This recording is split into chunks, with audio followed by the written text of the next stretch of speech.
Welcome to the Light Gate. We're so happy to be here tonight. We have a wonderful guest for you tonight. We do. We are coming to you live from New Orleans, Louisiana, at the United Public Radio Network at 107.7 FM and the UFO Paranormal Radio Network at 107.7 FM. We are so happy to see you. We are on Roku, Tumblr, Facebook, uh, YouTube, and many, many other platforms. Our Roku is awesome, and we hope that you all having a good night. And we know we have to describe to you a lot. And take it away, Preston. Thanks, Dolly. I'm excited. I think we're at episode 18 now, if I am correct. So we're finally getting our legs with this thing. We'll see. We had kind of a rough technical difficulties last week, but even so, we got a really good response from our guest, Raphael Lugo. We will be bringing him back. I believe we've already scheduled him, haven't we, Dolly?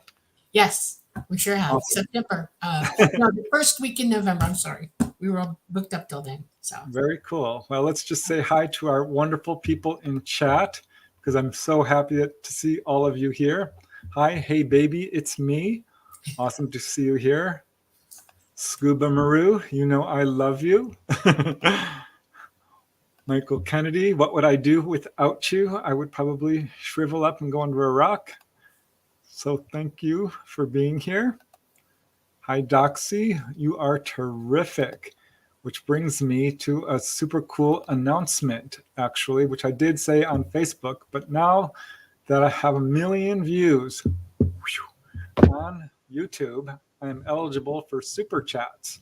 I know there's been a few of you out there who are saying, oh, go on Patreon, get a donation button, which I haven't done. But now, if you want to help support the show, which does cost us to get on Roku and a few other things, you can do it now through Super Chat, and we would certainly appreciate it. So a huge shout out to Doxy for being the first tonight to give a Super Chat donation. So appreciate it, more than you know. So thank you, Doxy. I'm pretty excited about the whole Super Chat thing. And who else do we have going on in here today? Lots of familiar faces. Girl in the Desert, hello. And here is Fun Talks TV. Yes, let's hope there is no difficulties this time. I hope you're doing well in Poland and the weather is really nice there. Yep, dzień dobry, jak się masz? I love that we can reach out all over the world.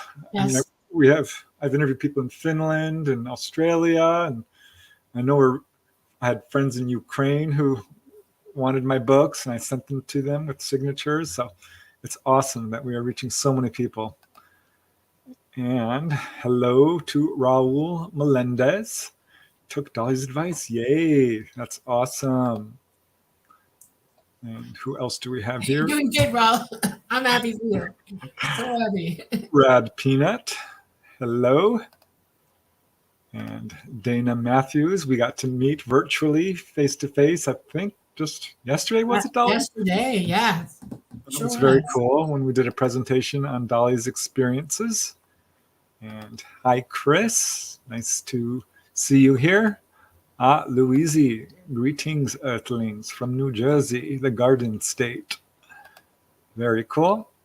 Janice Connett, thank you for joining us. So happy to be among our wonderful chat friends. Yeah, we do have fun here, don't we? Who else? Chris, Space Teen. Thank you. Yeah, that was, let's see, Monday was rough at work, but your Monday show makes it all better. Oh, good. I'm so glad to hear that. Monday is a hard day after the long weekend. And let's see, who else do we have here? Tools. Hope everybody's week is off to a great start. I hope so too. Susan, future guest. So she's going to be appearing on our show. She's, of course, in my book, Humanoids and High Strangers. Shameless plug. Sorry, couldn't help it. And who else do we have here? Christopher Harmon. This will be great. He is a great friend of mine. Aage, did you hear that? I know you can hear us. We'll bring you in shortly after I read your amazing bio. And who else do we have here? Let me see. Of course, Gray Troll. Hello. Hope you are doing well. And else we have Real Badger, who somehow has this secret way of making it first under my YouTube episodes. I don't know how you do No, you beat me every that. That's awesome. You always make me smile when I see you there. Real Badger. Okay, Mary. Hi, Mary. Yay. Awesome. And let's see. CT Guitar Guy. Yes. Also a familiar face. Always awesome to see you here.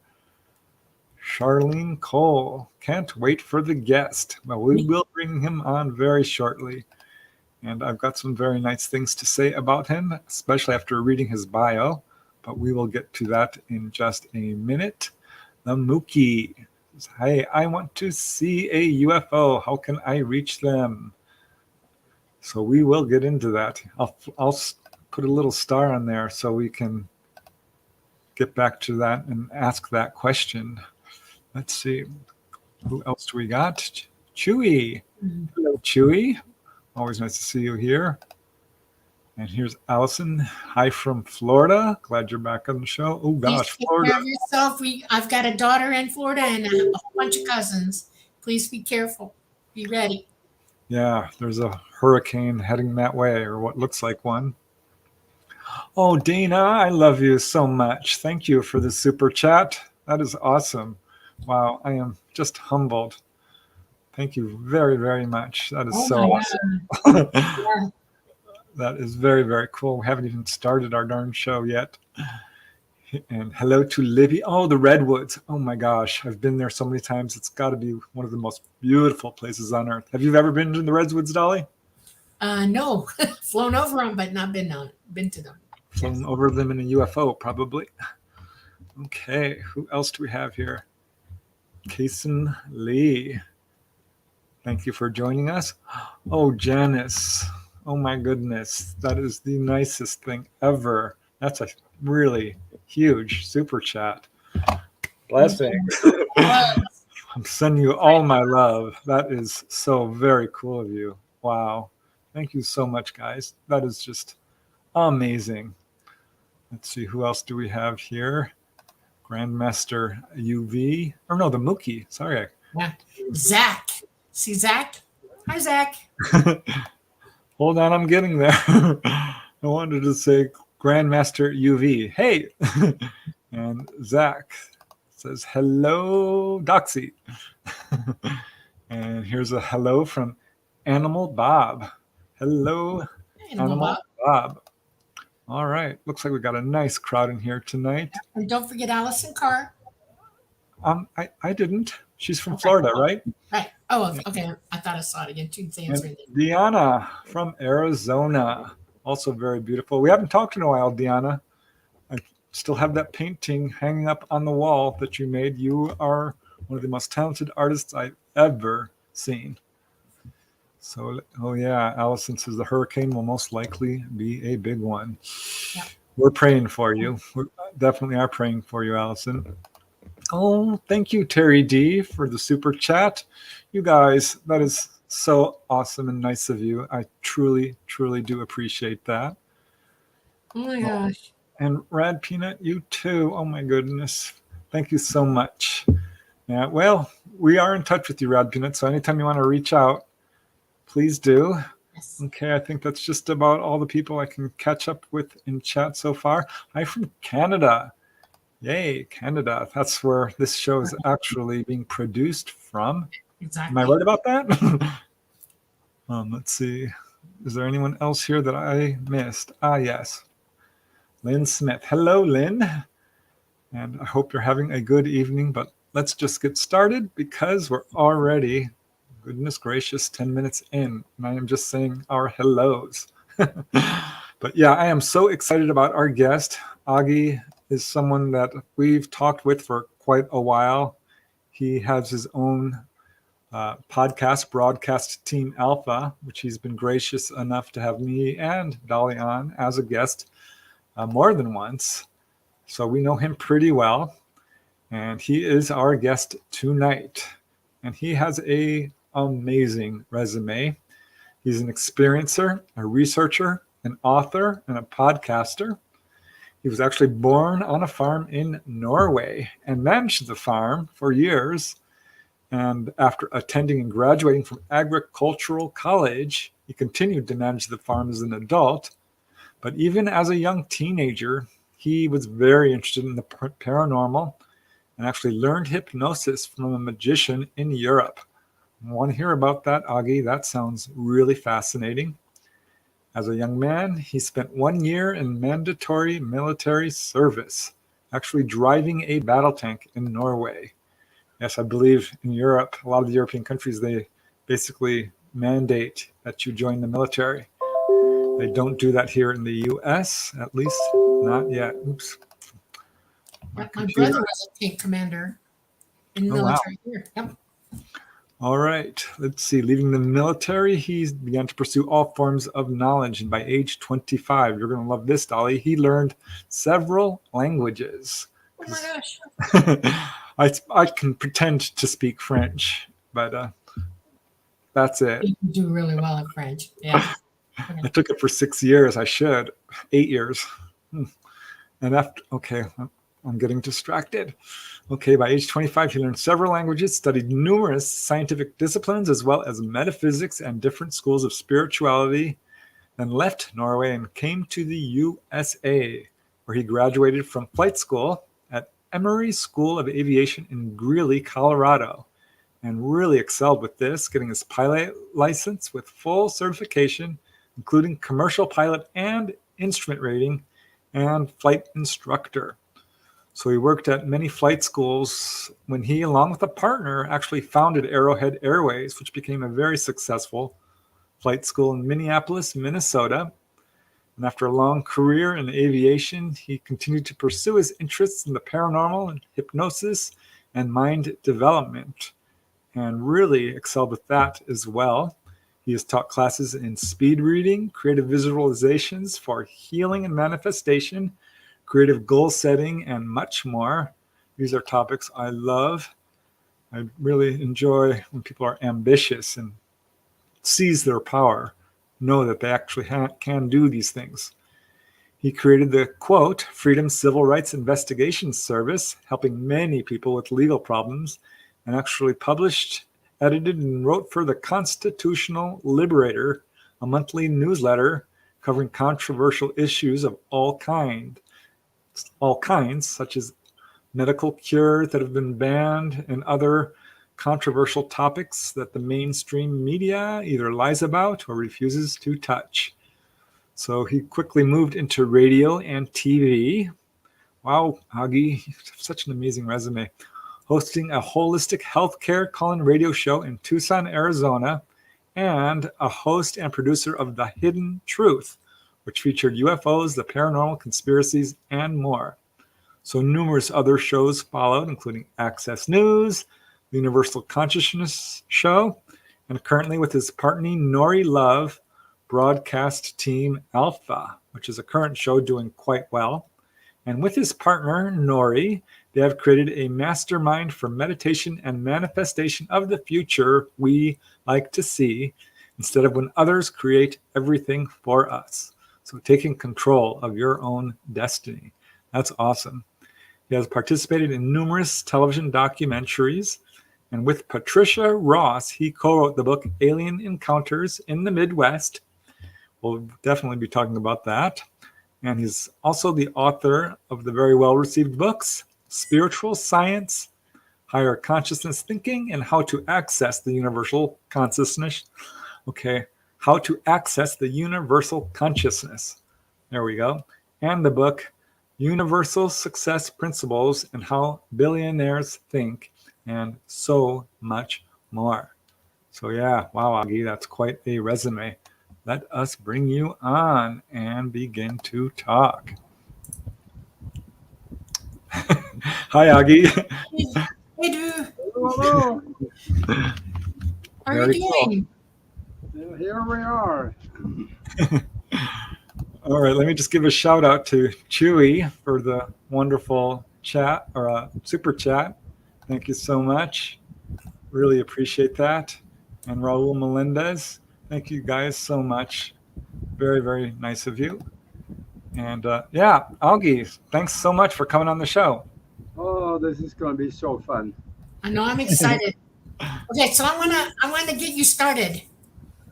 You're an experiencer, yes? I love reminiscing with like-minded people. There's so much that can come out, and sometimes shows they take on a life of their own and heading off a direction where we never even thought of it, and it's becoming Exactly. even better. Yeah. You never know. I grew up on a farm. I lived first on my grandparents' farm in Wisconsin. It was a dairy farm, and then a farm in Miami in the Everglades. And I worked hard, so I understand that you really worked hard. You were outside a lot. When was your first experience? How did that happen? I'm dying to know. Me too. Oh, that was first what I would call back then a paranormal experience was probably seeing something flying through the sky that really shouldn't be there. Yeah. Because it had no wings and no engines. So it should really fall down, but it didn't. And I started wondering about that. And there was a friend of mine in the neighborhood, Steinar. And he has moved to Sweden now, so he's become a Swede. That means that he's alienated himself from Norway. But no, we talked about UFOs quite a bit, and I learned, he's read more about it at that time than I did, and we were discussing it, and I started thinking about that, and I started looking into more, and I found some newspaper articles actually in regular newspaper where they talked about that the Nazi Germans had actually built aircraft that had no wings and no engines, but they were round. And this didn't make sense. So I thought, maybe those are the ones in the sky. And, so the one that you saw, I mean, just to backtrack a little bit, because you kind of skimmed over it. How old were you when you saw that UFO? I started probably looking at this when I was, I don't know, 10, 11, maybe 12, because I built that UFO detector when I was probably around 12. I'll send you a picture of that. Ah, yeah, I'll bring that up. So did you actually see a UFO at that age? Yeah, what happens actually is that I built that UFO detector because I figured that if it's an electromagnetic device that makes them fly like that, flying through the Earth magnetic field, it should create ripples in the Earth magnetic field. Right. So I thought, maybe that could affect the compass needle. So I built the UFO detector around a compass needle. So if there were ripples in the Earth magnetic field, it would make the compass needle turn.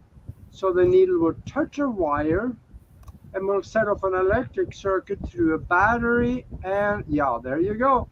And well, since you have it there, we might as well talk about it. Hey folks, this is how you can build yourself a UFO detector that I made it work. And it'll probably cost you several years ago. I found parts and I tried to add up how much it would cost, and I think I came to about $20. But maybe you shouldn't cheap it out like I did. Maybe just get good parts for it.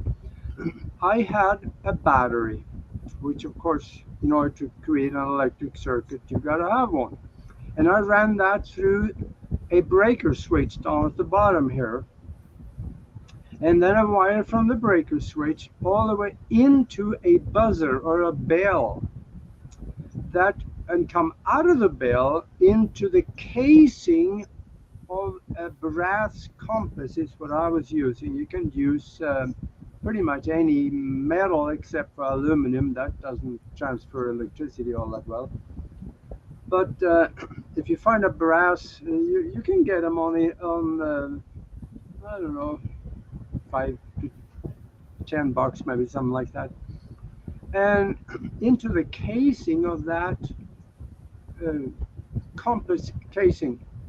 And then I split the wire on the other end so that it looked like this, and I placed that on each side of the compass needle. So now if the compass needle, it would touch the wire, and then it would set off the circuit, because the compass needle was resting on a needle, a metal needle that was attached to the casing. So it would be a complete circuit. Okay. And then I would turn the switch on down at the bottom there. And of course, just leave it on my windowsill in my bedroom. And I heard that thing go off, the bell go off 3 times. One time I went outside and I didn't see a thing. But 2 other times I did see something. So one time that was a bright light, kind of like, I don't know if it was more like it was a triangle, but not a true triangle, more long than it was probably butted at the end. So it was kind of sharp, and then maybe not so sharp at the other end. And then there was another one, there was a light that was going through, but they were slow. They were just going really slow. And this was probably around when I was 12 or 13 years old. Amazing. And then again, I was going to school and stuff. I had to finish my indoctrination. So my mom told me several times that bell up in your bedroom went off again. What is that thing? And I tried to explain it, and that didn't go over with her, so she just didn't get it. But she told me several times that the bell went off. So did it go off when jets were going over you as well? say that again? Did it go off also when you saw observational jets go over you? Like military, never went off. No. Okay. No, regular airplanes did not set it off. Okay. But this is, and of course, UFOs, or whatever you would call them these days. I guess they got it renamed now to be different. But those things, they can have different types of propulsion systems. If it is anything that relates to electromagnetic, either levitation or propulsion, that thing will work.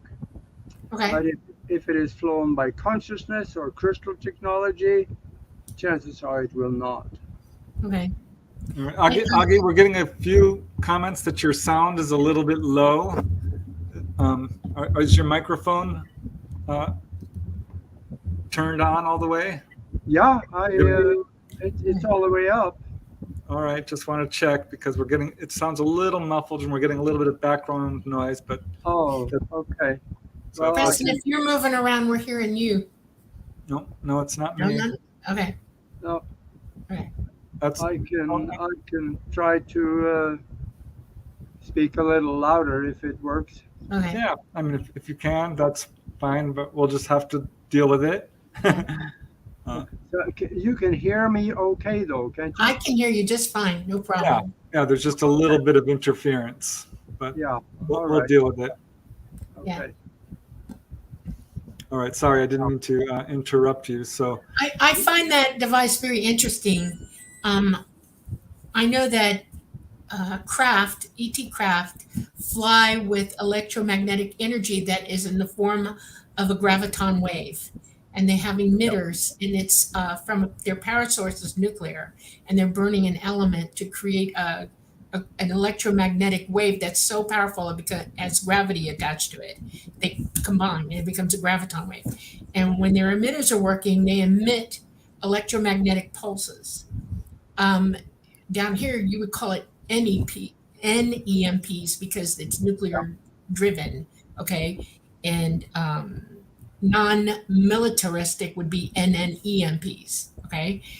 But they do have a spectrum because it's very high. When they're outside our atmosphere, they're on full power. So when you see the spike of it, it would be very high and very fast, okay?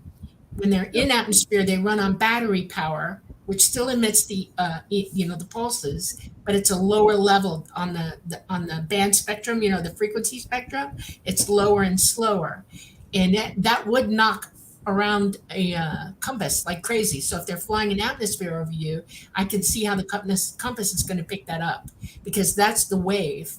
That's the electromagnetic wave that they put that they're emitting as they drive through right on the lines. That makes perfect sense. So I have a question regarding that, Aage. What inspired you, and how did you know how to make something like this? Yeah, what gave you the idea? No, that was just felt logical to me that if it was electromagnetic propulsion, I read a lot. So I started reading about, these kinds of things, electromagnetics and so on. So I figured if there was electromagnetic something in that thing, it should affect the compass needle. Right. So that's how I drew that. But I don't know what the range of it is. What I saw was probably no more than about, I don't know, maybe 2 miles away, something like that. Well, I found it super interesting because I interviewed Melinda Leslie, who was taken on board a craft in California, Southern California, with 2 friends. They were all separated, getting physical exams by Grays and so forth. And one of the guys, was pulled into another room, and they told him all this stuff. And he basically said they taught him how to build one of those using pretty much that same exact principle, and told him that it's a very simple device, very cheap to make, and it operates on the principle that the magnetic fields of the craft will cause the magnetic field in the device to become interrupted, at which point it turns on the light or the alarm. So it's pretty much exactly what you designed there. I'm like, wow. And you can see some of these on the market actually right now if you go online for UFO detectors. I always kind of giggled at them and thought, I don't know, but it appears to be a valid scientific principle, so I find it really intriguing. Yeah, I was agreeing with you, by the way. I was trying to give you the scientific reason why it works. It works. You're right. It does. Yeah, then again, I can go further out of the box. Me being just a little kid, where did I get the idea from? These entities, they are very telepathic, and they maybe felt like I was poking around into areas. Maybe they could help, or who knows where I got the idea from. But E.T. I think so. yeah. Wow, That's that sure amazing. is interesting. So you also, you grew up on a farm and have probably a real strong connection with animals. I bet you have some interesting stories about that. Yeah. But I'm super interested in, the fact that you sought out hypnosis. This is something that a number of contactees have told me that they got really interested in at a very early age, and were hypnotizing kids on the playground. But you actually met a magician. Can we hear about that? Yeah, there was actually a very famous magician in Norway. His name was Tore Torell, and if you run him through on YouTube, you're going to see some really interesting stuff. Now, he told me one time that some of the stuff I do, he says, I don't know how it works because it shouldn't, but it does. Huh. All right. So he thought maybe he said that, or I could have deducted that somehow, that maybe he had some help, unseen help in some of these things.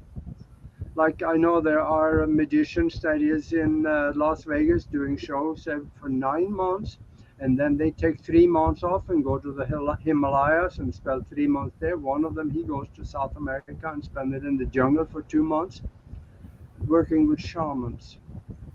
So Wow. they tap into a different form of source than what we consider source in 3D. And they're able to use those abilities in their art on stage. And I think that's what Tode Torell also was using. All right. So yeah, because he wrote a book that I got a hold, kind of a short, I don't know, about 30 pages. It's a small book about how to do hypnosis. And I read that thing and it made sense, and I started practicing a little bit. But then I got nosy and I called him, and we got to talking. And I told him that I was about to go to the United States and I was going to become a pilot and so on. He got interested. So we met in Oslo. We talked on the phone, and then we met a few times in Oslo, which is the capital of Norway.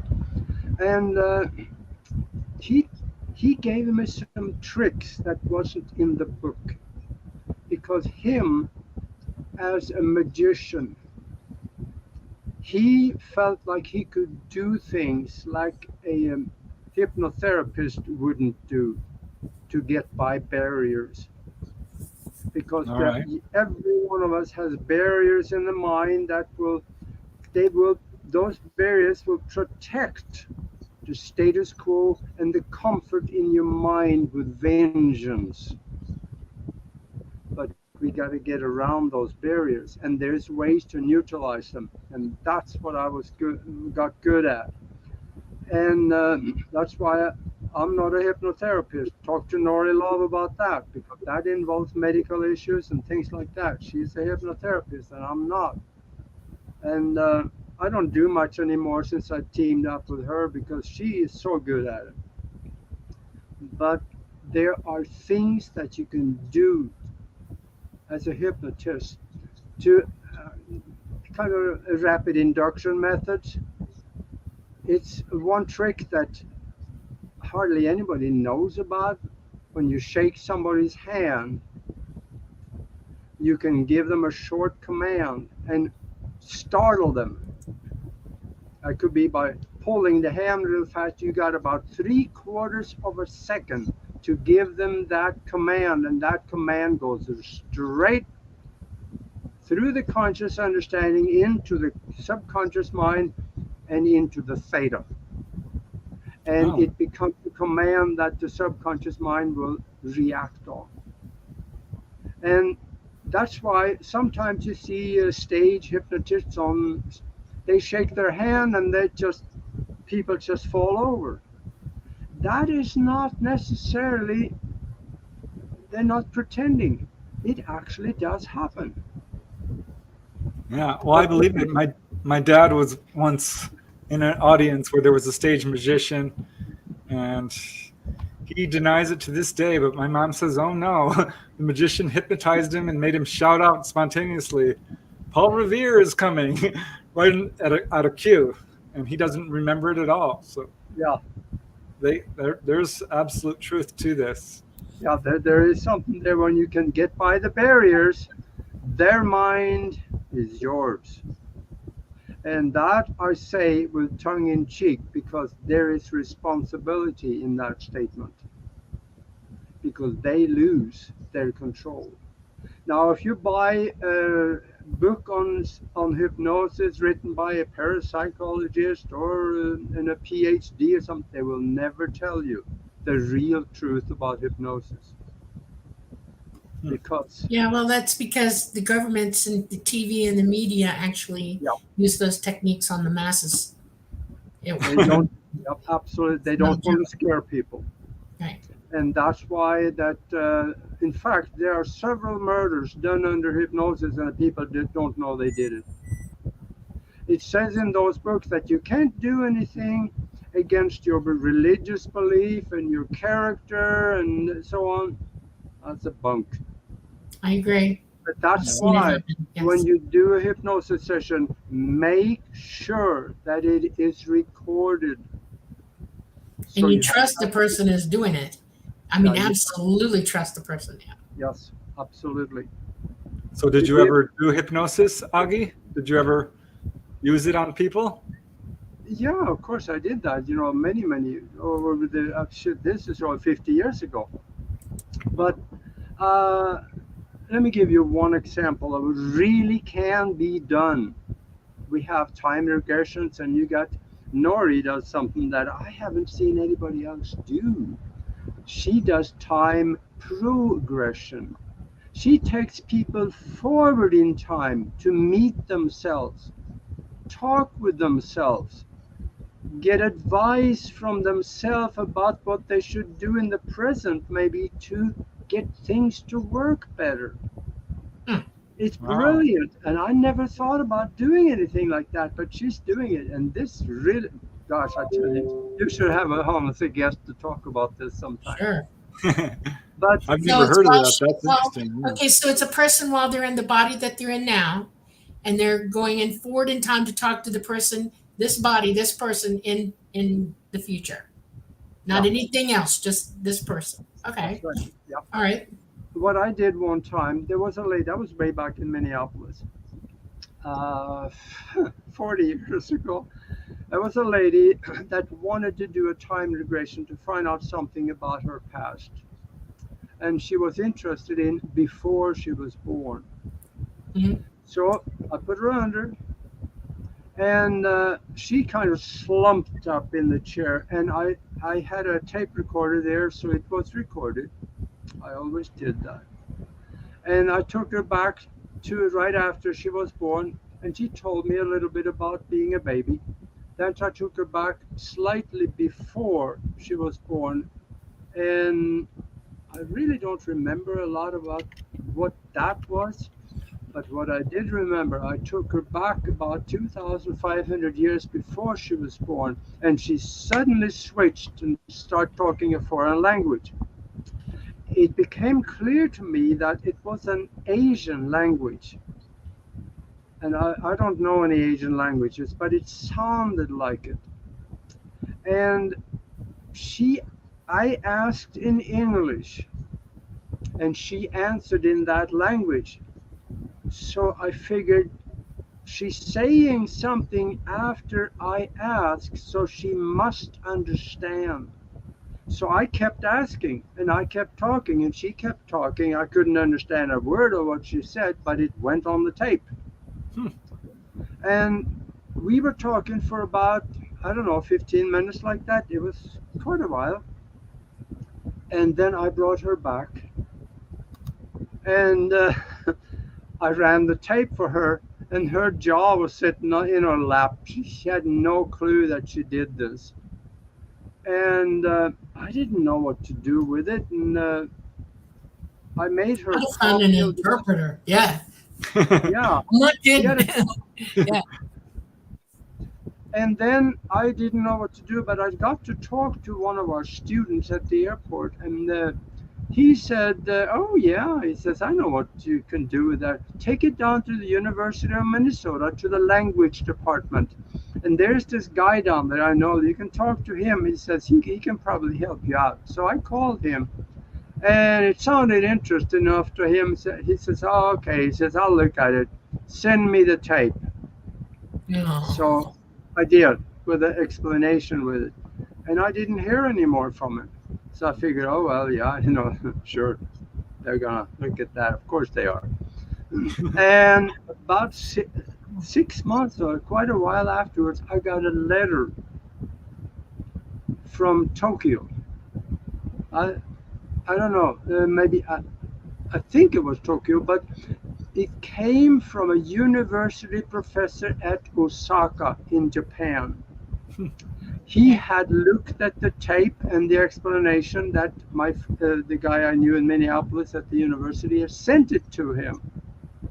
And he said, he asked first several questions. He wanted to know, where did you get this language? Because this is a language that has been abolished over 1,000 years ago. But there was enough in there of similar words so he could understand some of the things that were said. The lady explained what it was like growing up as a young woman in Japan 2,500 years ago. That's amazing. So accessing a past life, basically. And Yeah. I don't think about this much, but I know I still got that tape somewhere in my many boxes. That's very cool. Yeah, my sister-in-law, she was hypnotized and started speaking in a thick Irish brogue, Oh, yeah. which she can't do. I mean, she's just not good at it. And I know Yeah. Carmine Mirabelli, Brazil's greatest medium, could speak like 30 different languages, and 2 are dead languages. Wow. So, Yeah. yeah, this Yeah, is those 30 different languages was probably harvested from 30 different lifetimes. Yep. I have 2 lifetimes that I absolutely remember. One was in India, and I can sing these Indian songs perfect. And I don't know how come I can do it. And I know what they mean. And it drives me crazy. And one of my doctors heard me singing it one day because he was Indian. He said, "Oh my God, where did you learn that? It's old." And I said, "I don't know. I just have a memory." And he's like, "My God, you're reincarnated." And then Yeah. my last life before this one, I could speak Portuguese. Okay. And that blew my mother away. I'd go around singing Portuguese songs and drove her crazy. And I understand what I'm saying when I'm singing it, but just to get me to talk to you in Portuguese, I have a hard time. Because I've learned Spanish, and but Portuguese is a mix between Greek and Spanish. So some of it I get and some of it I don't. But I know what I'm saying when I sing it. It's like I take the music with me, through my life. Yeah. Augie, I have a question for you. Do you yourself have any memories of your own past lives? Yeah, I do. Well, please do share if you're okay with it. Oh, gosh, there's one of them that if you go to Broadcast Team Alpha, go down into the videos.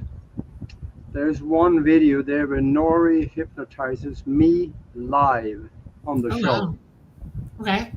That sounds And a lot of goofy stuff came out there that I had no idea of before. I kind of felt there was something there, but I didn't know. And it came out in that because Nori and I have had several lifetimes together. My goodness, that's And that's amazing. probably why we got drawn together again as partners in this podcast. So And the what did you master- remember? I mean, what was the past life, or can you recall? Well, one of them was here on Earth, but we also have several on ships off planet. But with the one here on Earth, there was I was a businessman some 400 years ago, and in the shipping business. And there was one time that my companion is what they called it back then. They didn't call it wife. And the companion, she traveled with me on these journeys sometimes. And there were one time that we got into really bad weather, and it was my decision to go. I had to go because the freight had to get there. You know how that works, and then things go bad. The ship sank and we drowned, both on the same trip. Oh my. Wow. Isn't that interesting? Past life memories always seem to involve that death scene. One that I've recalled out of body, usually taken to how I died. It's quite traumatic because I guess we carry the trauma through lifetimes. Yeah. Yep. Yeah, and then we got the same thing in aviation too. If the weather is bad and the clouds are laying on the ground and the ducks don't even fly, but you have to get there, just don't. Yeah. It's not safe. Exactly right. That's bad. Very Yeah. bad. But because I've done that, and it is scary. When you're going, let's say 500 miles, don't see a thing, you're in the clouds, you catch the localizer and the glide stop, and you're heading down to the runway, and you see you passing the 200-foot mark where you're supposed to Right. miss the approach, Yeah. and you're looking at the fuel gauges, and it says, Oh no. I can't go anywhere. No. I And gotta you go have to down. keep- Yeah. that happened twice that I can remember. I flew the airplane all the way down. I could see the lights on the side, couldn't see the runway, and Yeah. I could hear the wheels touching before I saw the ground. Oh my God. That That's is scary. not a good feeling. Did you start breathing once you landed? Because that's when you hold your breath, you I know? probably, I Oh, probably it's haven't horrible. breathed for about And you 3 pull or your 4 minutes. backside off the seat because it's grabbed it permanently. Yeah. Yeah. Yeah. All right, here's a question I'm popping up because I'm also curious. What was the past life off planet? That was Says one Alice. time where we were on a very large ship. It was kind of like a planetary ship. There was thousands or hundreds of miles big. And people were born there, they grew up there, and they died there. They never left the ship. They never set foot on a planet at all. That ship was their planet. And we were working with people. She, there was in a health related type of thing. And I was doing different things, but we were both on that ship, and we had a somewhat of a lifetime together there too. And this is something that is we're going to find out very shortly here, because there is someone now from the CIA that has come out and said that extraterrestrials will, he didn't say may, he said will make themselves known in 2027. Well, that So wouldn't surprise me I because it think, feels like it's inevitable yeah. at some point. And then we're going to find out that yes, there are ships like that. There are thousands of miles long. I have on Broadcast Team Alpha in the picture gallery, I have a picture of an 800-mile long ship sitting right outside of the outer ring of Saturn. Mm. It was taken by NASA in the infrared spectrum. That ship is 800 miles long, sitting right outside the outer ring. And you can see it clear as a bell. What year It did is they? there. What year was it? I think that dates back probably maybe 8-10 years. They took that because one of our probes went by Saturn and they took the picture from the probe. Yeah. Well, I did talk That to a was whistleblower who Yeah. said something like that. A guy who was on the ship that picked up the astronauts was a petty photographer. Suddenly they bumped him up to top secret and he was developing the films coming from the astronauts, talked to them personally. And he said that, yes, they've detected some very large, extremely large masses that are clearly artificial within our own solar system. And that was back in the real early 70s, 71, 72. Yeah, absolutely. And then we have that one planet size, a huge planet even, ship sitting inside of the corona of our sun, sucking up energy from the surface of the sun. You can see the spiral coming out, going into that round globe. I did see that footage. Yeah. Yeah, I've seen it. I've seen the footage. It's They can't do phenomenal. that. Yeah. There is no chance of that being anything but a ship. Because if it was a planet, it wouldn't be sucking up energy from the sun in a spiral going into it. Wow. It's not a planet. It's a ship refueling itself. Very interesting. Wow. So you speak a bunch of different languages. What are some of the languages? I'm just curious because I'm really into languages. What are some of the languages that you speak? Oh, I used to claim 6, but I don't anymore because when I ran for Congress, there was a meeting here in town, and they had all the celebrities and everybody there, and we had a big to do about it. And I met a lady from France, and she asked me, "Parlez-vous français?" And in my stupidity, I said, "Oui." And from there on, I proceeded to make a total idiot of myself for the next 2 or 3 minutes before I switch back to English again, because I realized how much I have forgotten. Right. So I don't claim that language. It's gone. Patrick, I mean, But Preston listens you know, to French all the time for that reason. Yeah. being Yeah. a Scandinavian, I know Norwegian, Swedish, and Danish, and I would not strive to death in Germany, and I'm still working on my English, so I can. I have a hard time in English. I'm so bad. I can't spell anything in English at all. I constantly have to look at how to spell the word because The only our thing I know in vowels are different. Swedish is taxamika. Dolly taught me that. Taxamika, yeah. Just thank you. Yeah, yeah. Now, Dolly, you may be wrong about that. Did you ever get set up to speak light language? No, I am wide open psychic, and so I hear everything all the time psychically, and I can't because I'm on all the time. I have to pick who I'm talking to when I'm talking to them because I'm right there on. It drives me a little bonkers. I've heard people speaking in my language, and I try to tap when they're doing it. I tap into them, but I hear the English in their head, but they're speaking in that language, and I know they know what they're saying in it somehow, but I don't make the connection to it yet. Yeah, I'm trying. I'm struggling with that. There was a lady in England that initiated Nori and me on a show, before the show actually, Yeah. and I'm struggling with this because I just don't get it.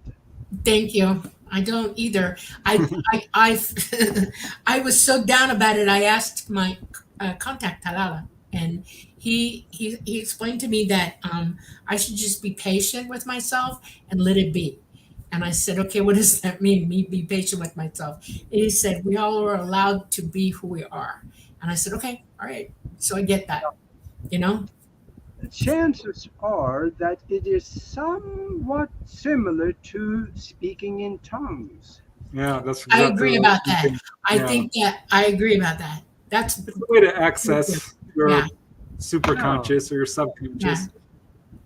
yeah. Yeah, Now I do know how to speak the tall grays. They have a language, okay, and I can speak in that language. And I've been allowed to say a few words. I'm not allowed to give more than that because they say we have people here who can, you know, unlock it, and they don't want them to. And so it's a very easy form of their language, and it's like me, you would be at ut, you're you know, at ut. And then I've taught people how to say I'm ready, atriar. Yes, I was going to say it. Yeah. Atrear. Yeah, Yeah, she taught that to me. Yeah. So if you see a UFO, say Atrear. Yeah. If So- it's the Greys, they'll understand. Well, they understand you telepathically. Language is Yeah, truly they don't need that's telepathic. that's how people wonder about that. I don't know if you've noticed that, but it doesn't matter what ethnicity of ET are talking to you, you understand them no matter what. And it's because psychic language, the way your mind works, your mind is broadcasting in frequency, okay? Different levels, bands of a level of frequency. And the frequency is the language itself, and they speak it. And when we speak psychically, we use that language as well. And so we all can talk. It doesn't matter what language you speak. Psychic is all on its own. Yeah. You know? Have you ever had anybody or anything speak to you, but they were not using the lips? They were just mouth were closed, but you could hear them in your head. Yes, absolutely, all the time. Yep. My mama Togre, she never mouths anything to me. She just we speak mind. You know, Tolada is a disembodied fifth dimensional being, so he doesn't have a mouth. It's all psychic with him, perfectly psychic. He only shows me images of what he used to be eons ago. He's had many different lives around the universe, and he gives me ones that are comforting to me. You know. But all the Greys speak telepathically, all of them, and they're psychic on every level of psychic you can be. Yeah. You know? Yep, and actually, Truth Seeker says you can do that with Sasquatches too, which I learned early on when I interviewed a guy. He says, "Oh yeah, I was in telepathic contact with Sasquatch," and I'm like, "Really?" I started getting more reports of it, and I'm like, "Oh, okay, this is a thing." So absolutely. I mean, this is, I think, with animals as well. This is how animal communicators work, and why contactees have such a close relationship with the animal kingdom, Right. Yeah. which you probably, growing up on a farm, had. I mentioned that earlier. I was wondering now, Aage, if you have any interesting encounters with animals. Having grown up on a farm and being, a contactee, at least I think you are. You haven't said you are, but if you've had repeated encounters, sightings, I suspect When on some level you're a contactee. Yeah, there is one experience. I don't talk about this much because it's so hard to believe. And Okay. okay, I'll tell you the story. There is, when I came to the United States, I went to flight school for a year, and that Christmas I went back to Norway to visit, over Christmas. And I got back to the farm, which we then had sold to someone else, and they were doing the farm. And I walked off into the forest. I just kind of wanted to maybe see it for the last time, or I don't know why I was Oh, thinking. wow. I Yeah. walked off into the forest because we had a pretty sizable forest. In the forest, there was a Viking grave mound. Yeah. It was probably some, I don't know, maybe 12, 15 foot tall or something. It was quite sized. They have runes Wow. on it? Yeah, Oh, and it wow. was Okay. quite big. It was a big mound. Yeah. And I crawled up on that thing, and there was a rock up there, and I sat down and I started meditating. And I was sitting there for a while, and then I heard something. I heard just like somebody turn on a faucet. There was water running. Hmm. And I remember thinking, wait a minute, I'm here in the middle of the woods, no water here. So I opened my eyes up, and there, probably about 7, 8 feet away from me, there was this man standing there. He had a robe on, a white Wow. robe, gold cufflinks, and gold around here. And it scared the chocolate out of me. I jumped up and I ran down from there and headed on back. And I heard this voice in my head that said, "Where are you going?" And I remember thinking about that. Well, yeah, if he wanted to get me, he probably could have done that. So I walked back. He was still standing up there waiting for me. So I walked back up there and I sat down again. And we didn't, in the beginning, I was here, he was there, didn't say anything. And then we started to have a conversation. Wow. And it was actually mostly him talking, me listen deal. But I did get some answers to some of my questions. Awesome. One of them was, "What is your name?" And he said, "We don't use names. Our image, when we can't, no, it was something about I gotta paraphrase this. When we contact someone, their image is their name.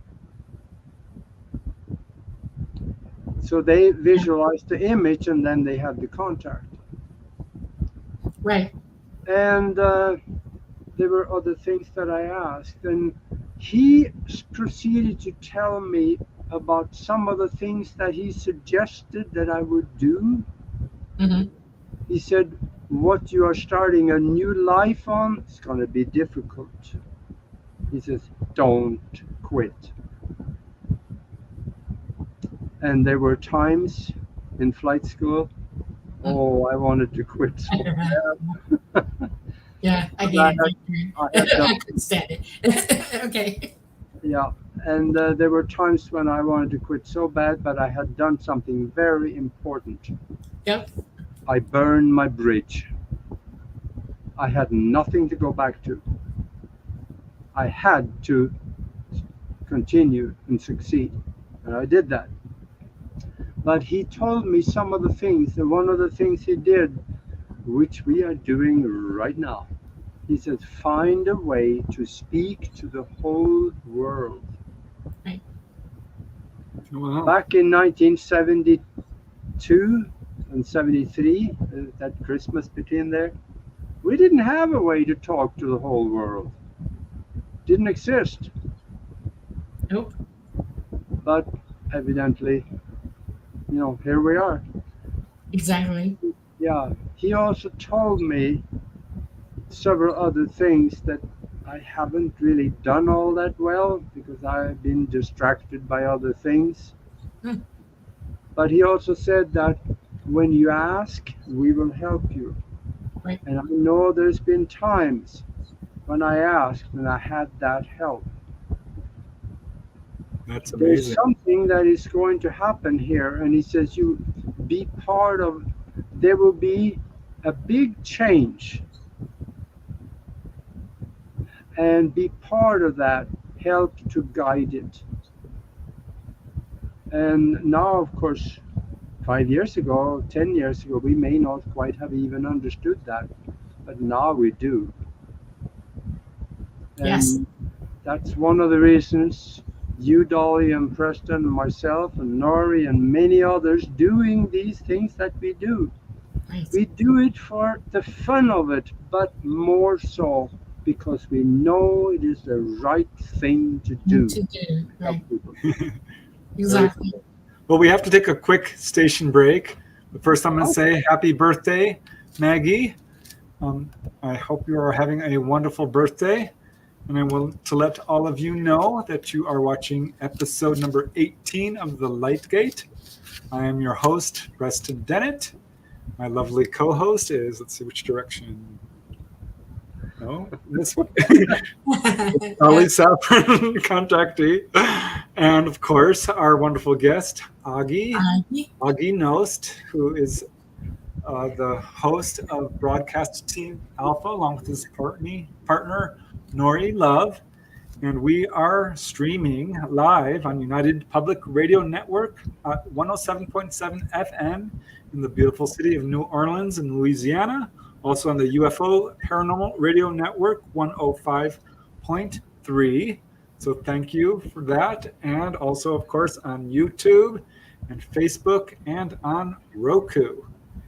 And I'm seeing some of your questions in there. I'm putting little marks on them so we can bring them up at some point and ask our guests and Dolly and, of course, me. But yes, let's get back to the show. Yes, Aage, you want to say something? I see it. Yeah. How long a break do we have? We're done. That's That was it. it. It was just We're done. Okay. unless if you need to hop off for a second, Dolly and I will hold the fort. Oh, no. Oh, gosh. Yeah, I forgot my coffee, so I'm only half a man here now. Actually, I'm doing tea tonight, actually. I'm trying not to have too much caffeine today. I've drank half a pot of coffee. Yeah. That's amazing. Yeah, we didn't get to talk much about UFOs or extraterrestrials, but No, we maybe still have there's time. time We for got an that. hour. Let's We go. We have an hour. I do want to get to the questions at some point because I got like 20 of them or so, 15 or 20. Oh, But okay. yeah, we usually do that towards the last I part of the guarantee you show. there's going to be UFO questions. I guarantee it. Yep. Okay. What's the first time have you been aboard a craft? Before I was born, yeah. Okay. But there is something there, but I have never gone after it. And that is one thing that I actually had a discussion with Nori on that. And I was visiting her on the East Coast, and we just never got around to it. And that is one thing that I do want to do. I want to go back and find out what it was, but I don't have any conscious memory of that. Okay. Actually, on a ship, I've had, being a pilot and flying as much as I did, I've seen stuff. I had one ship come within 400 foot, flew right underneath my airplane. That's cool. Yeah, That's really cool. He was trying not to knock you out. He was underneath you. His emitters were pointing away from you. That was a deliberate act. That's pretty cool. Yeah, I Oh was my going to God. ask about that because someone involved in aviation, you must have had some encounters while flying. So that Yeah, must have been I amazing. spent a lot of time in pilot lounges around the airport where pilots, they fly people in and then they sit in the pilot lounge waiting for 6 hours until they come back and then they fly home. I Right. did a lot of that, and there were times when I asked them if they had seen any UFOs or things in the sky that shouldn't be there. Right. I found that half of them said that, yep, I've seen something. And the other half, they said, no, I haven't seen anything, or they didn't want to talk about it. Yeah.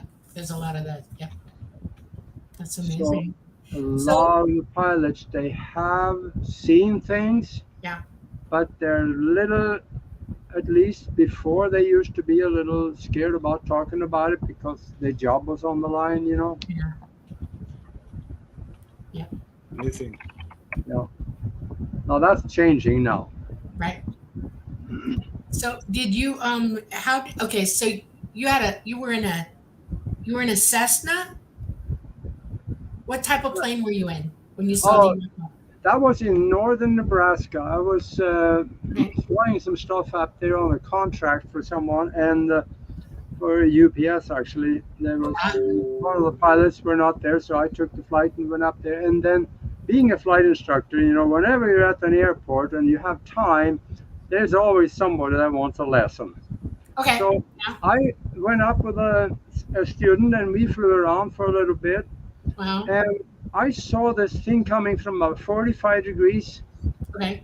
from the right side Yeah. towards me, and it didn't make sense because it didn't look like an airplane. Okay. It looked really strange because it looked more like a skateboard than a disc. But Okay. it had windows on the side of it, Wow. smaller windows, and it Okay. came very fast, right underneath the airplane, and exited back over my shoulder. So Oh my God. and I was doing instrument training with the students, so she had a hood on. She couldn't see anything outside, so I just took the hood off and I turned the airplane around and said, "Did you see that?" And she couldn't see it, but it Oh, was wow. it was gone by Wow. Wow, you make people fly with a hood. That's brutal. now. That I was don't that know. was Some people, the hood is so you cannot see anything outside. You can only fly by the instruments, and right. that's kind That's of why the training.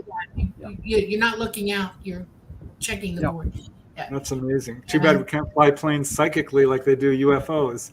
It would be a lot yeah. easier. No, no, no, no, no. No, different, different, different. Yeah. That's amazing.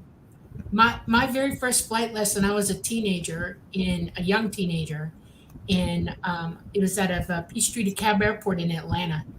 And I was up visiting for Benning, and we'd gone to Atlanta for something. And my brother was already flying by then anyway, and he was kind of a hot dog, this guy. And he took me up, and he said, "Okay, let's see what you got."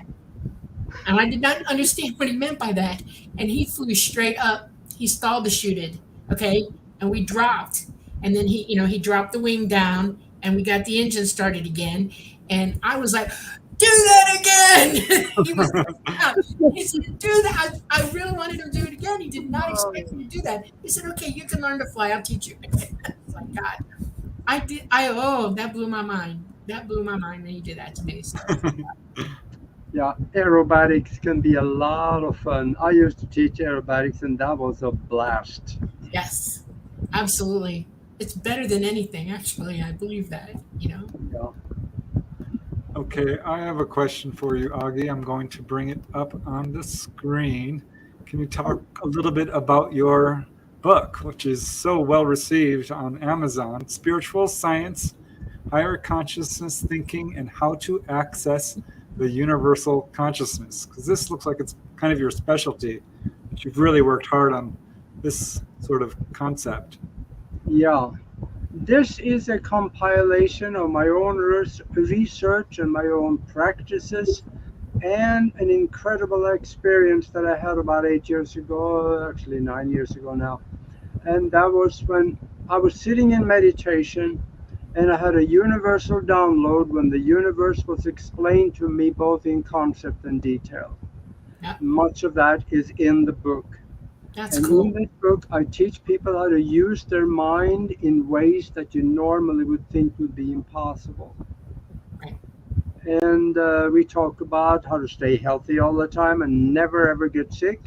I don't remember ever getting sick except having some really bad hangovers, but that's those were earned, so I'm not counting those.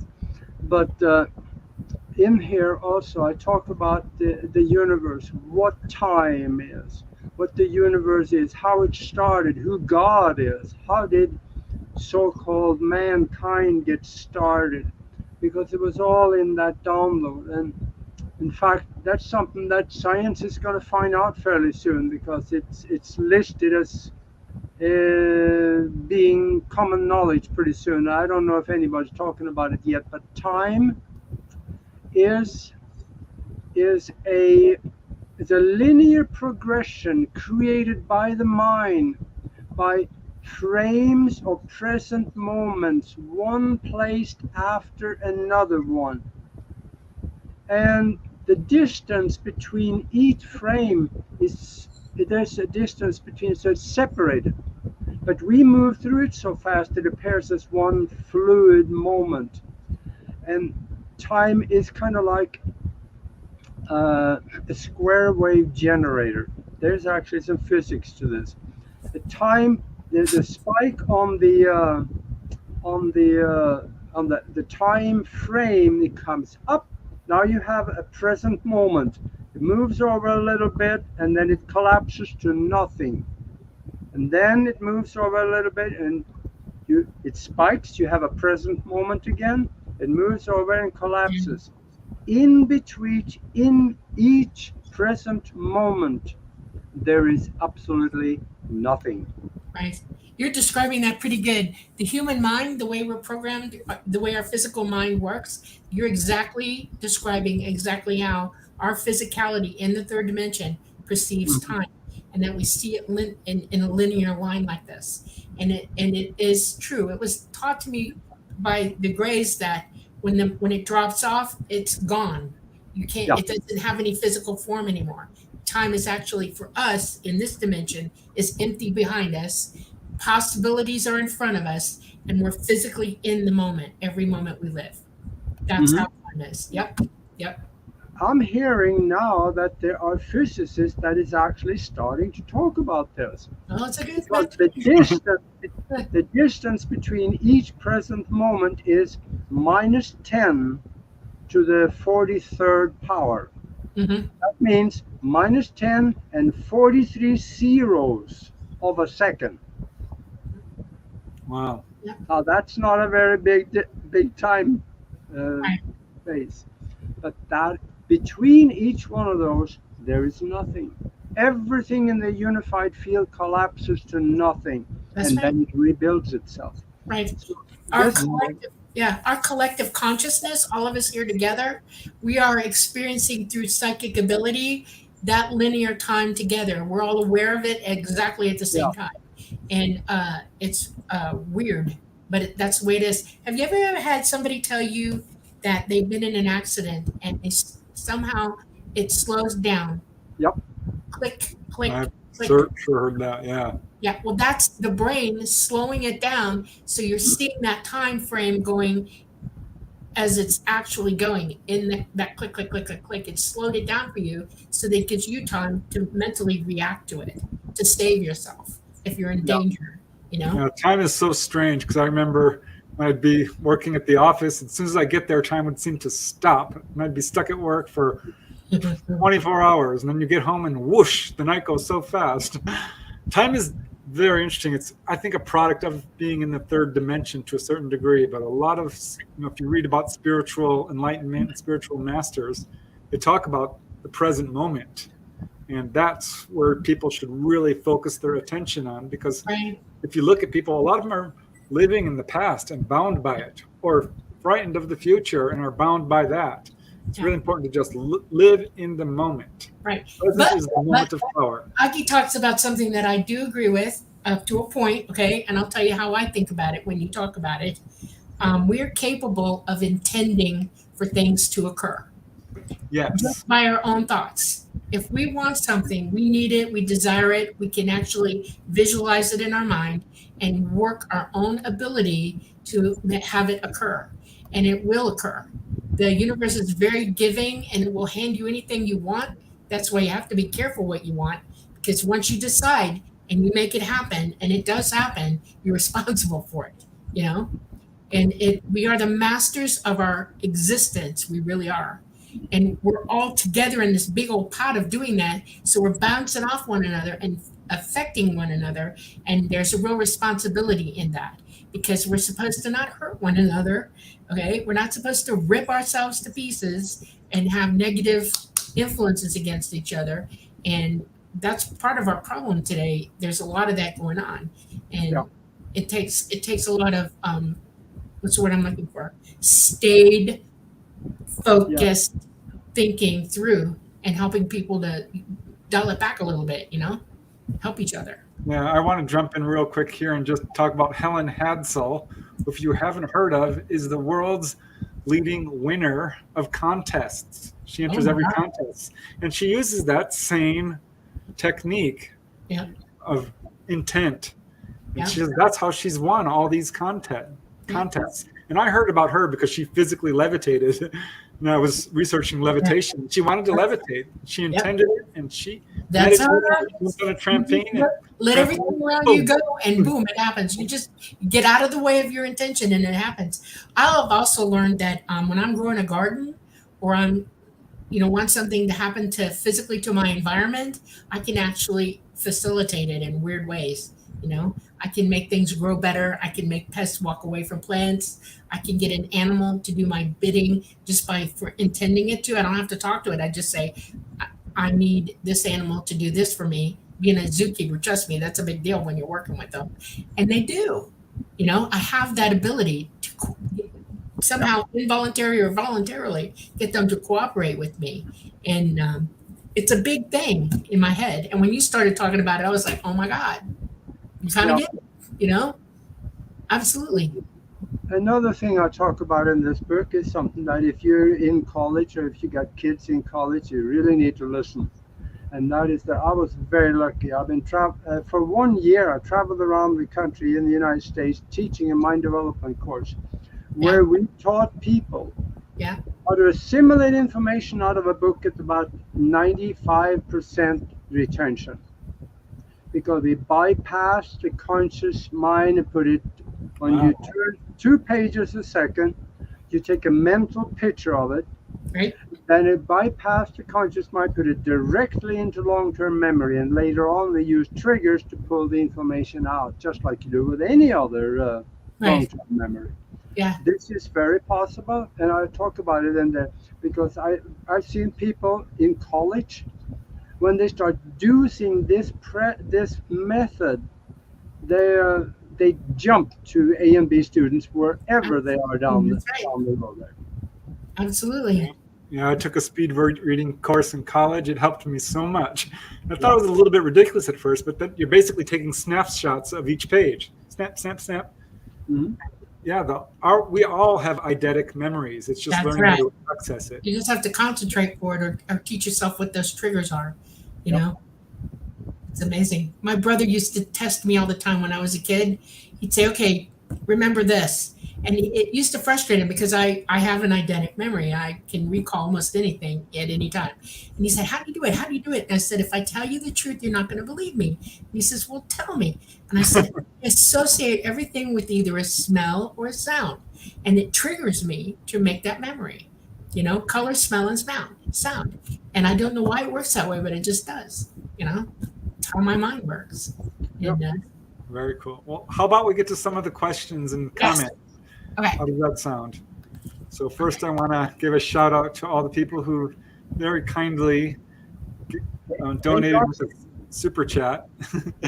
That is very, very kind of you, and I truly appreciate it. Thank you very much, Doxy and Dana. That is so awesome. I'm getting to the questions real quick, but this is my first time getting second time getting super chats. So I am like just super grateful. Thank you, Jonas. That Wow. is just the nicest thing ever. Okay, and now we get to a question. I want to see a UFO, says the Mookie. How can I reach to them? I believe to be an enlightened person. I understand I am part of the whole world is God. What now? Okay. So what would be? Let me tell you how you can go out and you can see UFOs every time you go out. Not in the daytime. Right. Do it at night. And get your hands on a 4th generation night vision goggles, because they can see higher up into the light spectrum than your eyes can. So when you go outside at night, point those into the skies, you will see the traffic jam up there. There's ships going right, left. Some of them are long cigars, some of them are triangles, and most of them are actually points of light, but they change direction. They're not stars, they go different goofy directions. So this cannot be explained away. Yeah, I've used night goggles. They work. They're amazing. Yeah, absolutely. Because they, the way they discovered this is because over in the Middle East, in the murderous war that the Bushes started, they gave these night vision goggles to the soldiers, and they get all kinds of complaints. The soldiers told them, "Wait a minute, something's wrong here. We have the goggles on and we see people. We take them off, they're not there anymore. What's the story?" So they took the goggles away from the regular soldiers and left them with the officers, because they could control the officers more. They wouldn't talk so much. But this works. You can do it. Or another thing you can do too, and that is get your hands on one of these laser pointers. Go outside at night, point it into the sky. Never point it at an airplane, because if it hits the eyes on a pilot, it's illegal. Yeah, it's illegal. You're not allowed to. Yeah, you got to be careful too. Just circle the craft around it. If you see one, go around the craft, because actually ET have very light sensitive eyes as well. And if you hit the cockpit, you're going to hurt them. So just go around them. They'll see it going around them, because they can see it from the point where you're from, and there then you go. up into space. So And then go into a meditative state and visualize yourself rising up, see the ship, and going towards the ship and through the wall and inside, and stand on the floor, look around, visualize someone looking kind of like yourself, seeing yourself inside the ship. Because these guys, many of them are very telepathic. They will understand your request. Yep, absolutely. I have done this here in Tucson, and they come in, so I know it works. Yeah, it's all about consciousness. Well, I'm going to keep going, because I flagged 27 questions. Well, not all questions. I do want to give a few more shout outs to Derry D. Thanks for the contribution. And also thank you to, let's see here, Rad Peanut. Thank you very much. Love the show. Wish we had a better chance to talk to y'all. I love interacting with you guys. We try to get to all your questions. So thank you very much, Rad Peanut. That's very kind of you. I need to give these guys a shout out. This is awesome. Thank you, Raul Melendez. I really appreciate that. Yeah. Couple of more here real quick. Allison, thank you so much. You guys, it's truly appreciated. You have no idea how much this warms my heart. Thank you, Chewy. I truly do appreciate that. I mean, wow. Chewy must be a Star Trek fan. Kason Lee, we're going to give you your shameless plug to your UFO channel called Unknown Archive. So anyone here listening, check it out. I'm definitely going to check that out. And as I say, no question is too small. So let's see, what else do we have here? I think you already answered this one regarding the UFO detector. Oh no, you haven't. No, that didn't look. Yeah, no. I don't know if Augie agrees with me about this, so I'm going to be gentle. They're not here. They left in 2021, and the last of them were right at the end of the year, early 2022, the last of them. All the big motherships that everybody was seeing in the 90s and the 2000s, they were picking people up right and left and getting them the heck out of here. There are a lot more people, hybrids and ET on Earth than you know, and they're getting them out. And it's because our magnetosphere is going down 40%. Flying for them is dangerous in our magnetosphere now, inside our atmosphere, because our field lines are wildly going in wrong directions and they drop off suddenly.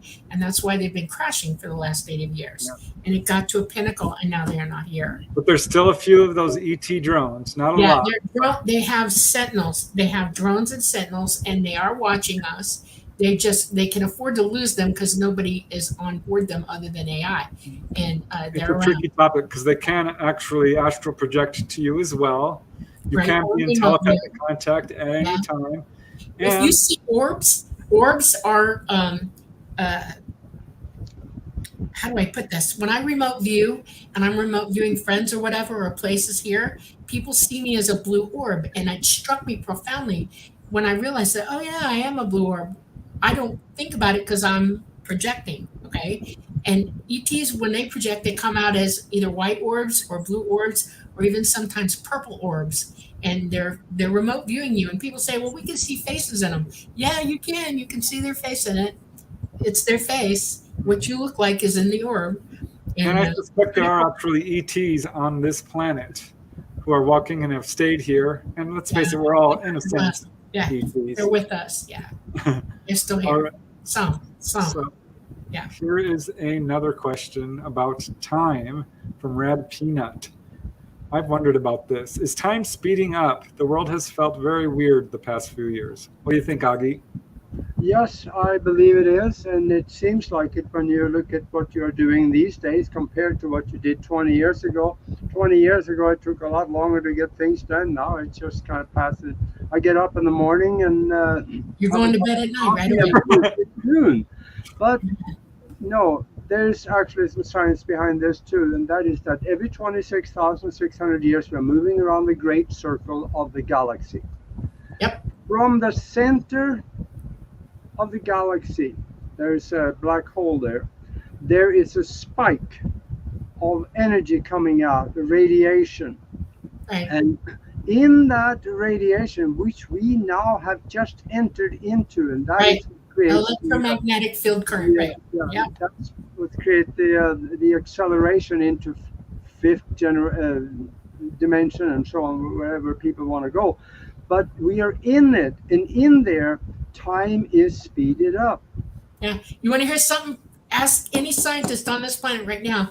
Earth is usually 24 hours a day. We go around the sun every 24 hours. It's not that anymore. We're now faster. They are actually clocking us under 24 hours. And that is really cool. And I think we speed up. I'm not kidding you. We're speeding up, physically speeding up. So I think that's part of the effect, honestly. You know, it's pretty cool. Well, another thank you to Maggie Smith for the donation. Much appreciated. And here's another from Namaste. Huge namaste to you for the donation of $19.99. That's so awesome, you guys. Thank you really much. Yeah. Okay, here is another question from Tools. This is regarding hypnosis, Aage. I've heard it said that hypnosis can help people remember, but can it also help people forget? Yeah, absolutely. I don't know about the forgetting part or getting rid of memory, because it is energy, and energy does never go away, but you can block it so it never bothers you and you never think about it, or things like that can be done through hypnosis. I've done so much with it in years past, decades past, that there's hardly anything that cannot be repaired by hypnosis, including health issues, Right. I agree.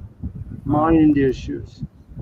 All right. Well, here, I'm not sure if you're going to answer this question from Chewy, but are there any hypnosis specialists in the Midwest for abductions in past lives? I am sure there Yes. are if you do your research. I'm not sure I where would you're at. say I have personal experience with Nori, and that's why I recommend her, because I know she's good at what she does. And contact her. You'll find her on broadcastteamalpha.com, or you can contact me and I'll get you in touch, whatever you do. All right. Aage, where are you located? I am in Tucson, Arizona. Okay. Oh, wow. Okay. Yeah. Nice. And Augie's links are in the notes on the description. So if you guys want to reach out to him, you can do it that way. But Broadcast Team Alpha, you should be able to find that pretty easily. Yep. Broadcastteamalpha.com, and there's a contact there, so you'll find us there. All right. So here is another question from Simon the Likeable. I like that. What will the aliens do once here? They're going to scoop us off. Yeah. Well, you want me to do that? Or you want to do it? Well, I want to hear your opinion first. Okay. Go first. You're the They have guest. been waiting, and they have been waiting because, let's face it, we're kind of slow.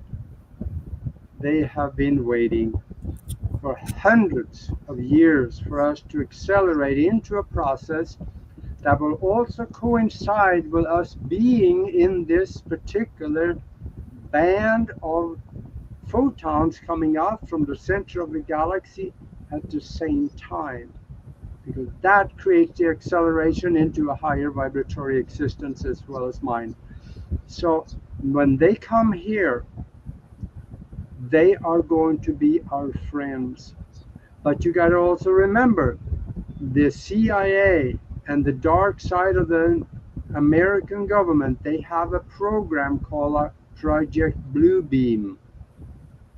So if they actually unleash that, there will be a day when you wake up and there's thousands of ships in the sky. It's not real. And among those ships, there will be some real ones that we also have, or should I say the government have. And they'll be shooting at things on the ground to create fear among the people. And then they also have it figured out. I'm going to have to tell you this because it could happen. I doubt it, but it could. And that is the Christians and the Muslims, they're going to be the last ones to fall for this lie. But they have a way to get them too, because when that happens, you're going to see Jesus coming in the sky. If you're in Saudi Arabia and you're a Muslim, you're going to see Muhammad. Yeah. And they are going to be talking to you through a technology that was patented in 1978, the first one I find, and that is voice to skull technology. Right. They're being microwave to your head, and they have keyed voice onto the microwave, so when it hits your skull, you can hear the voice saying, I am Jesus. Yeah. I am your That's God. like Do 5G. as your The government. whole world's wired in it. Yep. 5G is the facilitator, and you'll hear it. No problem. That's why we went to the type of cell phones we have and everything. The only difference between what you're saying, what I'm saying, and it's very small actually, is that it is because we are facing a micronova, and they don't want us in the way, and they want to survive it. They've already planned to go underground. They have all their stuff ready to go, and when it happens, we're going to be fighting them for it, and they don't want us here to do that. And that's why they're going to be doing what they're doing. ET is coming back as soon as that micronova happens. Our poles will have gone to the point where they start settling in and doing what they're supposed to do, and our magnetosphere will strengthen again. And in that moment, between that moment and the micronova, they're coming back in mass to pick us up. And that's why my advice to everybody is be ready to go. Survive what the government's got coming for you. Just don't do what they tell you to do. Be your own person. Think things through for yourselves. Seek the truth, and try to survive, because ET will pick you up. And the shift that you're talking about, Augie, is they're going to take you into dimensional space to get you the hell out of here. Excuse my French. And we're going somewhere else to be safe, out of the solar system completely, and very far away. Because That would be very exciting. yeah, That'll be an exciting day. Okay, now here's a question I love from CT Guy 85. Question for everyone. How does someone go about discovering their past lives, especially if they have zero conscious memories of anything and don't have any paranormal experiences? Now I'm going to jump in real quick, Aage, because I think this is a good one for all of us. But yeah, well, life itself is paranormal. You are having paranormal experiences, but you can look to your past lives through your likes, your dislikes, your phobias, your talents. All of these are pointers. If you have deja vu of a certain area, if you're drawn to a certain kind of food, all of these are pointing towards your past lives. Your dreams will reveal your past lives. Meditate on it. Learn astral projection, and you will immediately start having past life recall. That's my quick answer. But you go, Aage and Dolly. Your turn. I would say that if you have anything in your life whatsoever in the past that resembles missing time, or if you have a drawn, if you find yourself outside in the backyard at night staring into the sky and thinking, I don't want to be here, I want to come and get me. You know, goofy things, that thoughts that come. But if you have missing time, contact Nori, and she can take you back, and you can have a look at what happened. right.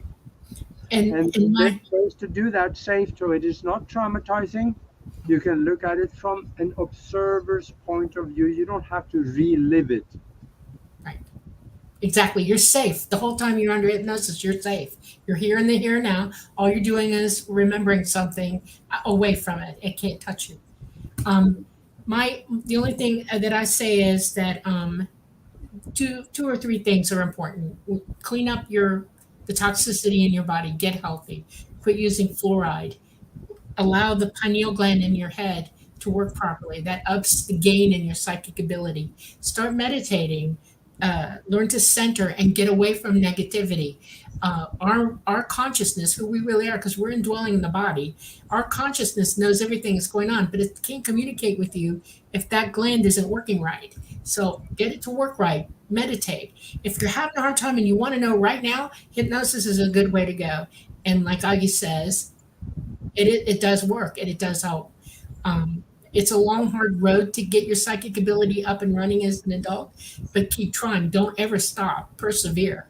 But if the other is more relevant to you right now and you just need answers right now, that's the way to go. I agree. All right, here is another question from Fun Talks TV. I think this applies to you as well, Aage, even though the question is directed to Dolly, who's Fun Talks is asking. You are telepathic. Do you hear your voice with their words, or do you hear their voice in your head? Their voice talking in my head. Absolutely, I hear their voice. Absolutely, it's not my voice at all. And everybody is different, so I'm really good at frequency sounds and stuff like that. So I've learned to identify you by your psychic voice. And I know Talata's talking to me, or Mama, or Micha, or whoever. And yeah, it's theirs. If you're talking to yourself, if you hear your own voice, think about why. Because that might be your consciousness trying to make it into you to tell you something. We do really try to communicate consciously with ourselves, and it's trying to tell you something. So think about that. If it's your voice, your higher consciousness is trying to get something through to you. Think about that. It's an interesting thing. All right, here's another question, which is directed to you, Dolly, but I'm going to direct it to you as well, Aage. If Xavier, how do you pronounce it? Xavier. Oh, hope I got that right, Xavier. Espinal. Asking, if I go into deep meditation, is there any chance that I communicate with the Greys? I know I was abducted at least twice back in 1994 while in law school in Massachusetts. Well, I'm going to take the lead on this one. Yes, but don't tell them you were abducted by them. Say, when you contacted me, you left me wondering things and I have questions. And then think the question. Don't go in negative, go in positive. That's the fastest way you can contact. Okay, Avi, go for it. Absolutely. I think when somebody know they have been abducted, that means that they remember something. They just Right. don't wonder anymore. Now you know. Right. So go have a look at it, because there can maybe really pearls of knowledge and information in there that can really help you. If nothing else, it'll help you to understand it. Right. All right, well, let's move to the next one then. And let's see here. This is from Spirit T. And this says, oh, this is to me. Bonsoir à tout, Preston. J'apprends ce soir que tu parles français. Merci pour tout ce que tu fais. He says, good evening to you, Preston. I've learned this evening that you speak French. Thank you for all that you do. Well, thank you very much. Oui, je parle français, mais je parle comme un enfant. I speak like a kid. I'm still learning. Thank you, though. That's cute.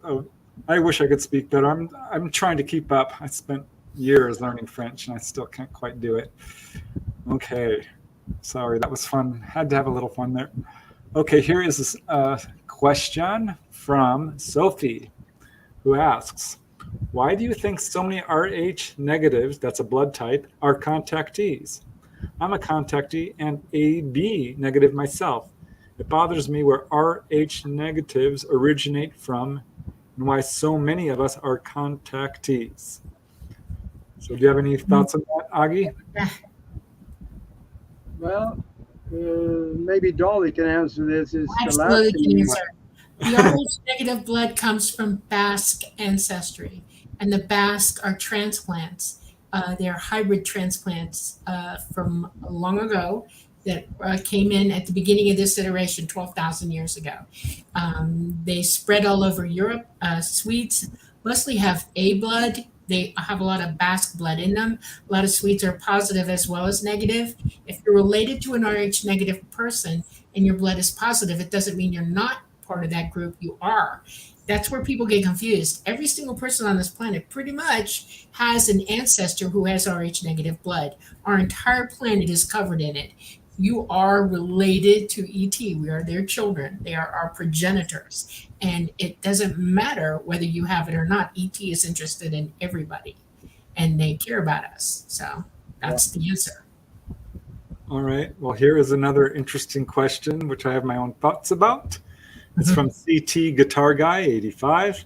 I have heard from contactees that they can or have been shown the past and view it, but they cannot alter it. Right. What is the panel's thoughts on this? I don't think I can alter the past. I don't know. It's really very simple, actually. In 3D, it's 3 or 4, actually, which is time. It's very difficult to change the past. But there are several, quite a few actually now, scientific experiments that prove you can change the past. Right. So, quantum mechanics show that. Right. And the thing also is that once you start going into the quantum arena, outside of the physical existence, time does not work as it does here. You can attach the past, you can attach the future, because it is all there at the same time. Right, exactly. So now they can go back. And in fact, if you want to change something in the past, this is something that I talk about. It's not easy to understand, but you can actually change the past. But you're not changing this timeline, because this timeline is full of energy, and energy doesn't go away. So now if you go back and change, if you did something really stupid, let's say 3 years ago, and then you go back to 3.5 years before that, in your mind you rebuild the situation and you say, I will do a different decision this time, and you keep working on that. Chances are you create a new timeline that will avoid that stupid thing. So you can have a new timeline, and you may not even be able to remember that first timeline at all. Yeah. This is possible. It's proven by quantum mechanics. This can be done. Yeah. ET took me when I was about 5 years old back in time to a member of my family in Sweden. And when they took me back, they explained to me that I can't touch anything or talk to, not really, don't enjoin.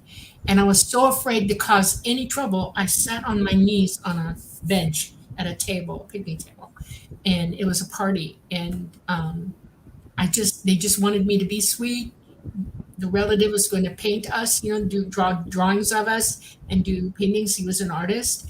And the first thing it shook me was it was Sweden. And thank God I spoke Swedish. And I didn't get to keep my clothes. They took the clothes from me that they had supplied to me because it was from that time.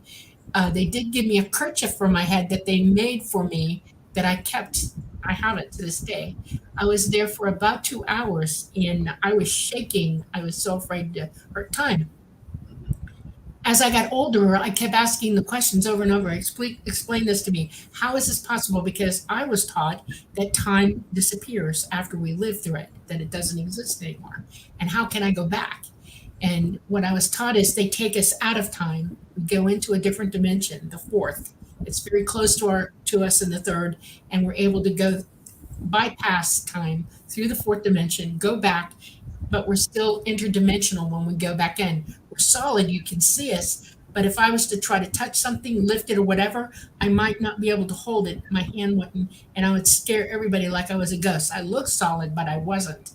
And they told me to be very, very careful about that. So then I asked, as I got older, it really amazed me. What is time? Now you explain it to me. And the more heavy gravity you are, you're in the third dimension. This is a very heavy gravity dimension that we're in. And the only reason that you don't see out of it is because you're not using your full psychic abilities. But you can see the past and the future once you learn to see past that. ETs are capable of viewing the future as well as the past because Augie's correct. It's all the same thing all the time. It's a loop. It's infinite loop. Okay. If you affect the past, you run the danger of walking off. And I didn't understand what that meant because how can you, I said, do you die? And they said, no, you walk off. And I'm like, what does that mean? And it means is that it puts you in another place, a bubble of existence that you've created that now you're stuck in until you end it. It's not another timeline. It's a bubble of existence that only you created and you're there. And you keep working it because your karma needs to do something. You've actually walked off the third dimensional existence into this time bubble and you're not getting out until you end it for yourself. In other words, you come till you die and everything in it you've created with your own mind. I said, has this happened? Yes. I've been told multiple times, more times than we know this has happened because people have gone out dimensionally. That's why they're so careful when they do travel back in time because they're trying to teach us how you pay a price for it, Yeah. Okay. I saw someone in here also said that ET told him that they will make themselves known right after the false flag. Yeah, our grid's going to drop. Yeah, our grid worldwide. President, would you bring that one up again because I like to comment on that. Yeah, I don't know if I can find it, but I do remember that comment. I forget who it was, but I tell you, that is what I saw. Right. I believe you. I know you saw that. Absolutely. Yeah. I saw the false flag carried out. Right. That was the first one. The first wave of UFOs, they are not our friends. No. That's the bad, dark side of government. Yeah. But second one, they come in to clean up, and they are our friends. Right. What's going to happen is our grid's going to go down. We're going to have a CME that drops every electrical thing on this planet 10 miles deep into the ground. We're going to go back to the Stone Age suddenly and without warning. It's going to be that bad. Yeah, tools. There you go. Yes. Once that happens, ET will be able to hit our minds hard at that time. They have a neural net around us now, and they're using machinery to block them transmitting to us. It's very difficult for us to hear them, although we can. If you have your ability, you can. But once that grid is down, everybody will hear them. And they will let us know simultaneously. Everybody on the planet is going to hear ET broadcast to them and saying, we're on the way. Don't panic. Just keep it together till we get there. We're on our way. And they'll know. And you'll see it happen when they get here. They get here very fast. They're going to land everywhere on the planet. If there's a road, a bridge, a yard, a parking lot, anywhere, they'll all come down at one time. Massive numbers of them, massive. And they'll open the doors and say, let's go. You got to get out of here now. It's not safe. And we will go. All right. We still have like 10 more questions and less than 10 minutes. So a lot of people are worried about the future. Don't be worried about the future. It's going to be all right. Yep. We do that on Sundays. We have a mastermind group, and we have some phenomenal minds in there. We bend the laws of physics. What we create in our mind, yes, that's another book that I got. Yeah. But the mastermind, we create things out of there that should not happen according to physics, and we still do it. And we have designed our future to be good. And from what I have seen in the future, it's going to be good. Yeah, absolutely. We got it going. And it's good to live in the very moment, like we were talking about earlier. You find joy in every second of your life. Find something to be joyful for. Be happy. It's okay. You're right. Okay, I want to give a few more shout outs to the wonderful people who are donating with Super Chat. Thank you, Victoria Olson. Truly, truly appreciated. I am so honored.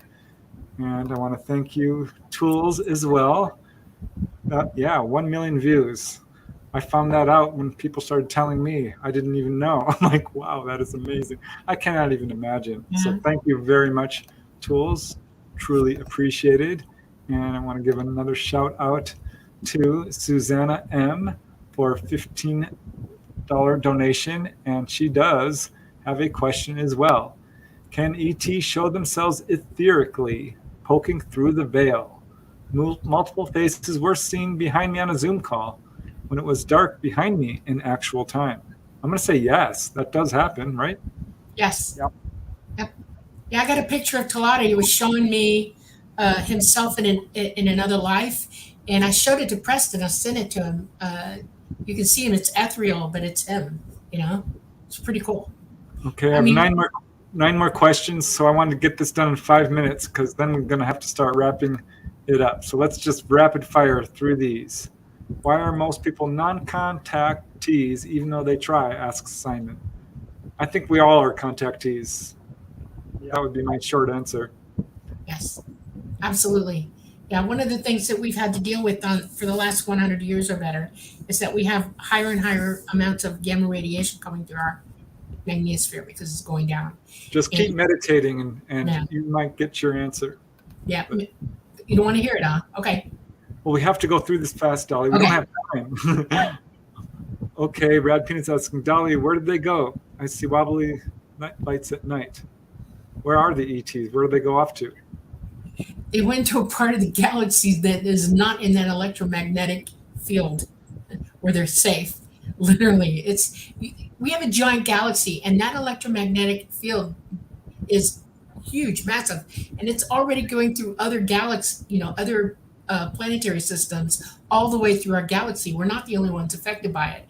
And can you imagine how many people they're trying to help all at the same time? And the worse it gets, the harder it is for them to help. And now they're at the point where nobody is okay in the ribbon of energy, and they've backed away for it totally. They've already extracted a lot of people from situations like ours because they were ready to be extracted.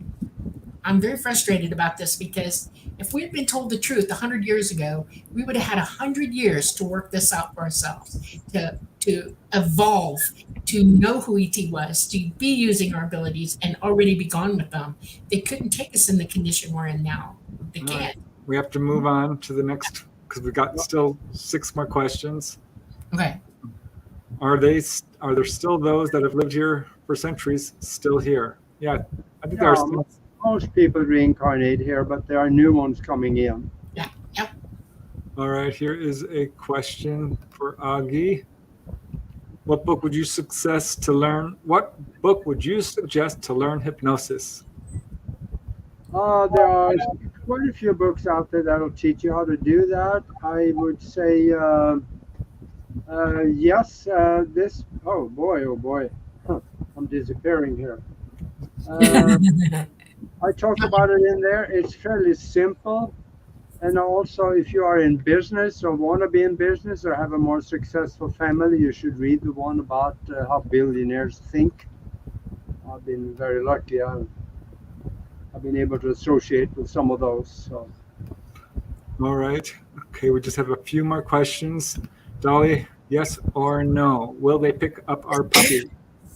Oh, bless you. Yes. You get to bring your dogs and your cats. If you have an animal and it's in your possession and you love it and it loves you, they go with you. Absolutely.